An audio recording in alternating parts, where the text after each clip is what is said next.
কি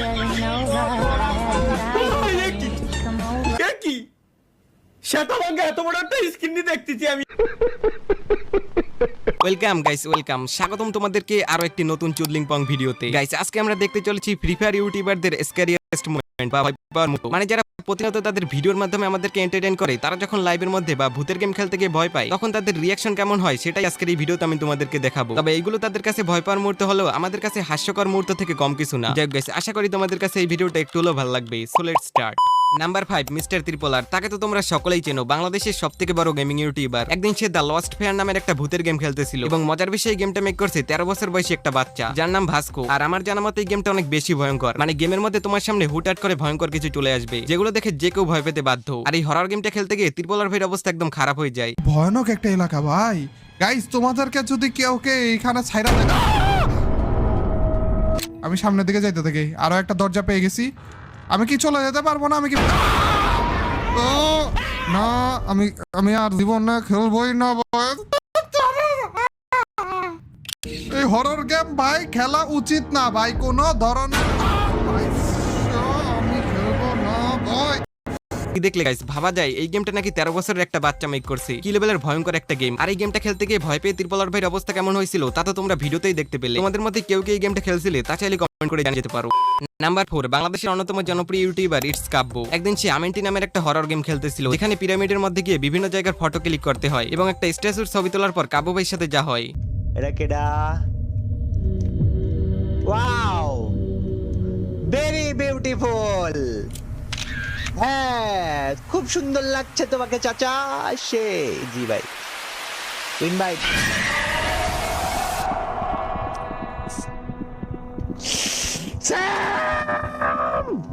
এইটা তো ছিল একটা নরমাল স্ক্যারি মোমেন্ট। তবে একদিন কাবু ভাই ক্রিমসন স্নো নামের একটা হরর গেম খেলতেছিল। আর এই গেমটা খেলতে গিয়ে কাবু ভাই অনেক বেশি পরিমাণে ভয় পায়। গেমের মধ্যে কাবু ভাইয়ের গার্লফ্রেন্ড কাবু ভাইকে বাসায় ইনভাইট করে, আর ওই বাসাতেই ছিল কাবু ভাইয়ের ভূতের এক্স গার্লফ্রেন্ড। এবং ওই ভূতের এক্স গার্লফ্রেন্ড কাবু ভাইয়ের অবস্থা একদম খারাপ করে ফেলে।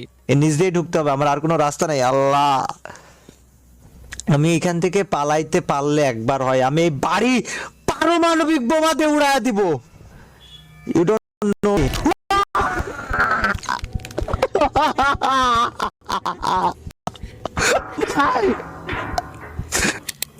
একটা সিঙ্গেল ভূতের এত কলিজা, এত পাওয়ার, এত সাহস, দ্যাট ইজ রিডিকুলাস। ওই এদিকে কি আছে, এদিকে কি আছে আমি জানি না, বাট আমরা এই পাশ থেকে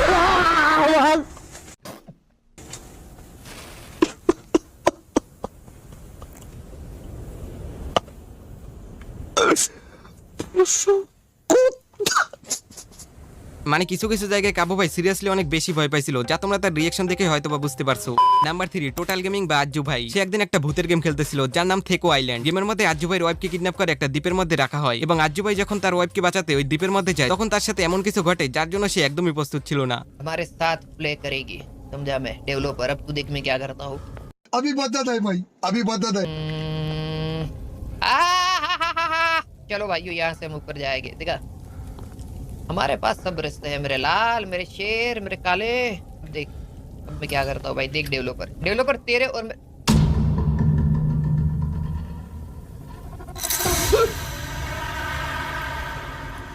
कैसा लगा मेरा मजाक? মানে ভাই প্রথমবার ভিডিও ক্লিপগুলো কালেক্ট করতে গিয়ে আমি নিজেই ভয় পেয়ে গেছিলাম। যাই গাইস, আজ্জু ভাই আরেকদিন ফরগটেন ভিলা নামের আরেকটা ভূতের গেম খেলতেছিল, যেখানে একটা মেয়ে আজ্জু ভাইকে মারতে চায়। আর এই মেয়েটা যখন হুটহাট করে আজ্জু ভাইয়ের সামনে চলে আসে, তখন আজ্জু ভাইয়ের রিয়াকশন ছিল একদম দেখার মতো। बहुत रो रहा है कोई। पावर बैकअप हमें चाहिए ना, पावर बैकअप में कहाँ से लाऊं? I don't know. तुम्हें कुछ है क्या?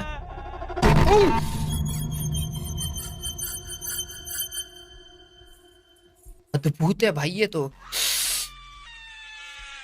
पर ऐसा कोई करेगा नहीं तो मतलब लफड़े वाली बातचीत है। प्रिया तू है। নাম্বার 2, হাসিরাজে গেমিং উইথ তালহা। সে অনেক আগেই ফ্রি ফায়ার কুইট করে দিয়েছে এবং এখন সে most of the time PUBG গেমই খেলে। তার সাথে সে প্রতি বৃহস্পতিবার লাইভের মধ্যে আসে এবং প্রতি লাইভের মধ্যেই সে মিমস ভিডিওতে রিয়াকশন দেয়। আর কোন এক লাইভ স্ট্রিমে মিমস ভিডিওতে রিয়াকশন দেওয়ার সময় তার সামনে একটা ভিডিও আসে, আর ওই ভিডিওটা দেখার পর যা হয়। এটা কি দেই? লোভ হচ্ছে না? আসলে এমন প্রকৃতি সবারই লোভের কারণ হয়। দেখেন,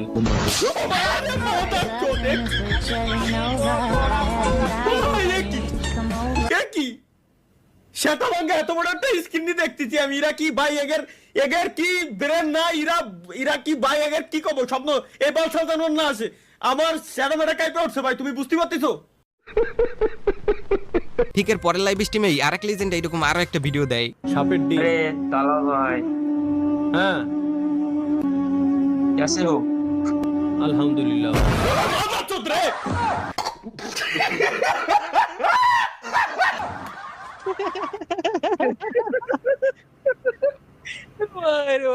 Fuck ভাই, কে আগের দিন না কইছি এই সব জানো কেউ উল্টো পাল্টা ভাই না দেয় ভয় পাইছেন না ভাই? মাথা মতো ঠিক থাকে ভাই, ভয় পাইনি মানে আমি আরো এরম যাই দেখতেছি কি আছে ওর ভিতরে কি ঢুকবে।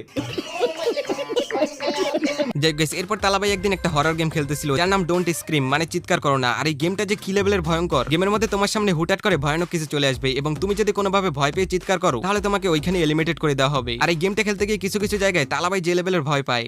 মানে কি বাথরুম টাথরুম দরজা মরদা কিছু নাই। আরে দূর এইসব দিয়ে বলে পোলা বলে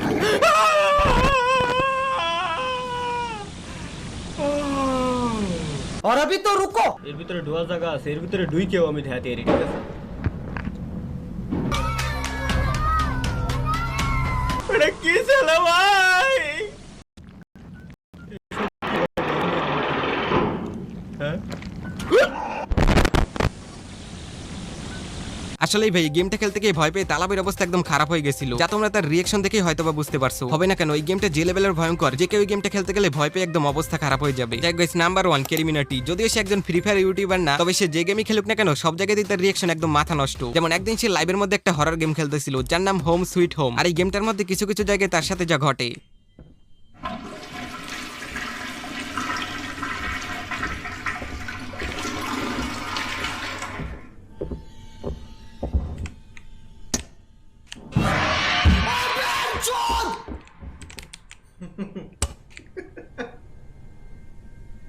हगरा था वो। भाई तो किसी का हक प्राइवेसी इन्वेट करेगा तो यही होगा ना। ये भी बात, सॉरी माय बैड, जो मुझे समझ नहीं आया बिल्कुल भी। ये था बैड का लोड़ा। মানে কি আর বলবো, তার রিয়াকশনের জন্য হরর গেমটাকে ফানি গেমের মতো লাগতাছে। তবে বলতেই হবে কিছু কিছু জায়গাতে সে আসলেই ভয় পেয়েছিল। যাই গাইস, এই ছিল আজকে ভিডিও। যদি ভালো লাগে তাহলে একটা লাইক করে দিও আর এই